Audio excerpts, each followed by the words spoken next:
எம்ஜிஆர் என்றாலே அந்த பெயரை கேட்கும் போதே இன்பம்.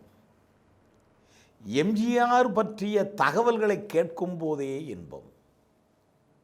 எம்ஜிஆரை பற்றிய செய்திகளை சேகரிப்பதை விட மிகச்சிறந்த தேட வேண்டிய செல்வம் எதுவும் இல்லை என்று சொல்லிக் கொள்கிறார்கள் ஆண்டோர்கள்.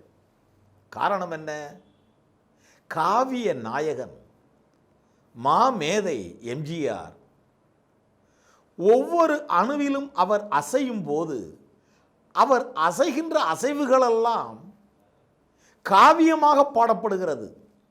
அவர் அப்படி லைட்டாக ஒரு ஸ்டெப்பு எடுத்து வச்சு ஒரு செயல் புரிந்தாலே ஒரு சாதாரண செயல் கூட பிற்காலத்தில் வரலாறாகிறது, சம்பவமாகிறது, காவியமாகிறது. என்றால் அவர் அரசியல் உலகிலும் சரி, கலை உலகிலும் சரி, எத்தனை விதமான நிகழ்வுகளை சந்தித்திருக்கிறார், நிகழ்ச்சிகளை இவர் நடாத்தியிருக்கிறார். எத்தனை சம்பவங்கள், எத்தனை சம்பவங்கள். எந்த சம்பவத்தை எடுத்து சொன்னாலும் இனிக்கிறதே. அது எப்படி? காரணம், எம்ஜிஆர் அவர்கள்